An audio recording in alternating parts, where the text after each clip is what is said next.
Hello. Hello. Hi. Cheers. Mine's gone down quite a lot. Ooh, it's very good. The frozen margies. Frozen margies. We went a bit bold on our drink today, but that is okay. So today we are making my ultimate mac and cheese. My ultimate mac and cheese was asked by Emily Woodfield. My ultimate mac and cheese is tricky. I just sort of go with whatever I've got. But I know that Adam's favourite is when I do a blue cheese mac and cheese, and then really naughtily we have it with steak. Yes.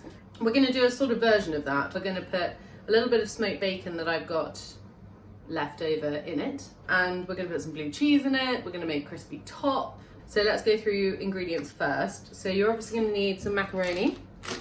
Don't worry if you don't have proper macaroni and you want to just use normal pasta, that would be fine. So if you want to use penne instead, that would probably be the best other option.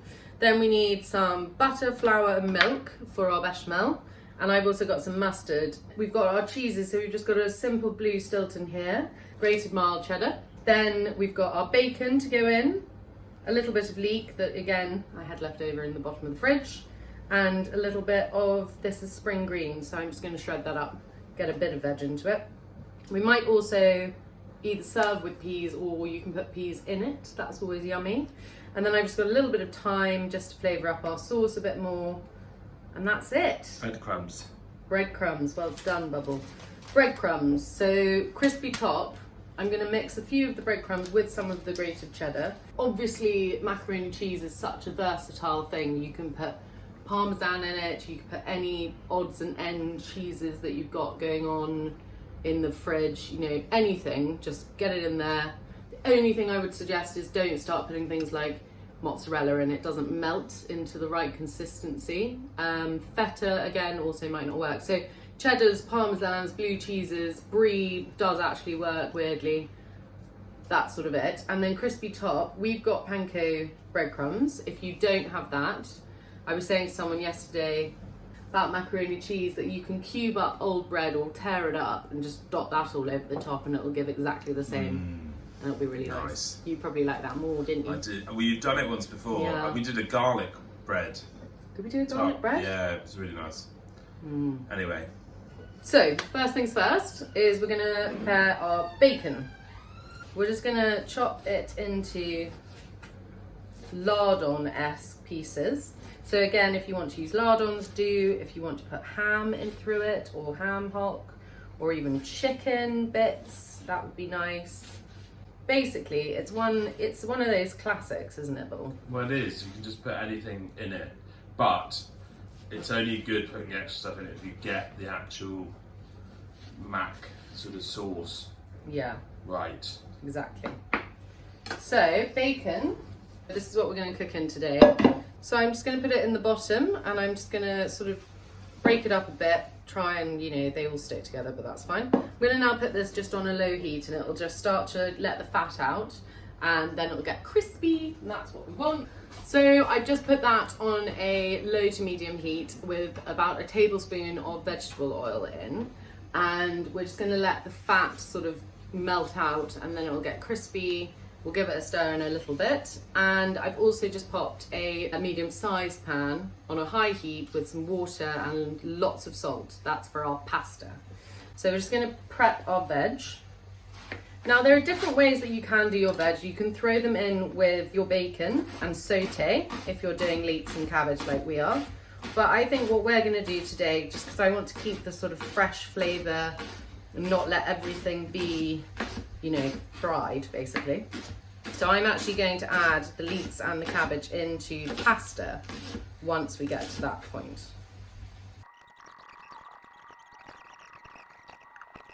That's our veg prep. Next thing we're going to get is our butter. Now this is just shy of a block, so I'm going to do about half, so let's say that's about a quarter, just like a generous quarter of a block. That's what we're going to do for our bechamel. And then we need our flour and our milk, and we're going to move over there. So our bacon has been doing its thing for about 5 minutes. Yes. 5-ish minutes, and it's all nice. That's the sort of crispy that I like. I don't want it to go into absolutely nothing, because otherwise it won't show up. So I'm just going to push it to the side, and you see all this nice fatty goodness. That's going to help with our sauce. So we're going to go in with our butter. Still on a low heat. Still on a low, medium heat. Melt the butter. And then we're going to add our flour and do as we did before, cook it out in terms of cooking out the flour so you don't get that horrible raw taste by bubbling it away until we get the sandy texture. So our water here, I'm not sure if you can even see it, but our water... Just down here. Our water there is bubbling, so we're going to go in with our pasta. So this is our bag. Usually they have those markers on. I'm going to do about half the bag. What's left? People. Half of what's left. Yeah, so about 100 grams per person, I would say, is good. If you're having it as a sort of main meal rather than a side. Using our same spoon, just give that a stir. So you need to cook your pasta before you put it in. Yeah. Yeah. So there's our pasta. So our butter's all happening. We're going to go in with our flour. So equal weight flour to butter. So we're going to do probably, Four heat tablespoons. 4 heat tablespoons. So we're going to stir first, get it combined, get that bacon back in. That's all good stuff. Oh. As you can see, it's quite loose. It's nice and foamy. That's what we want. So you basically just want to sort of move it, make sure it doesn't burn, but just let it bubble and get to that sandy texture, which is actually quite close to, isn't it, Wardy? It is. Wardy. Sorry. What do you think you are? One margarita. You think we're rugby mates? Right, so this has been bubbling for about 5 minutes, and I'm just going to start adding our milk. How much milk? It's tricky to say.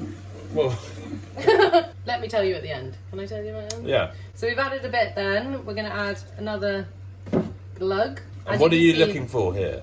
Well, that just thickened very quickly. Initially, it will thicken very fast, like this. Yeah. This is obviously not the texture we want. We want it to be silky and delicious and full of goodness. And with a bit more. There's a bit of an eye to bechamel, just because it depends on, you know, I've said 1/4 of a pack of butter. You may put a little bit more in, again with the flour. I mean, I'm all about the eye cooking. So there we go, as you can see. So if we were doing this like we did with the fish pie, we may have used a whisk, but actually this is, because of the lumps of bacon, it's quite tricky to use a whisk. This is getting nice and smooth though, as you can see. So we don't really need it, just continue stirring. So we're gonna add a bit more milk. I'd say we're gonna probably use about 500 ml of milk in total. When you add the cheese, it will also thicken. So this initial stage, it doesn't matter if you're worried your sauce is suddenly looking very thin, really don't worry about it. So as you can see, that's quite a good consistency. It's nice and silky and smooth. It's moving around. So because we're going to add our cheese in, I'm actually going to add just a splash, literally a splash more. Now we're going to do some flavourings. So give our mustard a shake. And we're going to go in, excuse you Adam, Sorry. with a tablespoon of the mustard. We're also going to just get our thyme. I'm going to just pull off some of our leaves. Just give that a stir in. Season at this point. Nice lot of pepper. And we're going to taste it before we salt, just because. Bacon. It's yummy. Definitely needs some seasoning. I'm going to go in with quite a generous couple of pinches. You want this sauce to be quite flavoursome, because the macaroni can obviously take a lot of flavour. Right, cheese time. Also another salt adder. So again, be wary. So I'm going to go in with about 1/4 of a block of the blue. Oh. Just break it up a bit. Oh my god. So we're going to go in with our cheddar. Remember, we're going to add some to the top. So pack of 200 grams, about 150 in there. Keep the other bit for our breadcrumb top. We're going to turn our heat off now, so no flame. We're just going to let the residual heat of the sauce melt the cheese. Doesn't that look delicious? Right, I've just checked our pasta and that is cooked. So we're going to go in to our water. It's about almost ready to drain. Actually. So we're just going into our pasta with our leeks and our cabbage, and we don't need to cook these for too long because this is also going to go in the oven so we get that yummy crispy top. So I'm just stirring almost to just, you know, blanch, which is the process of into boiling water and then very quickly into cold. We're not going to do the cold, but we're just going to sort of let that come back up to the boil, and then we're going to drain it and mix together. So we have got our yummy sauce. And we've got our veg and pasta drained, so just combine the two. How many people are coming? So we're gonna basically, rather than bake ours, because we've just made it, so at this point you can, once you've combined, you can put it in your dish, you can put it in the fridge, put it in the fridge overnight, and then the following day do your crumb on top, and then pop it under the grill, and then, or in the oven.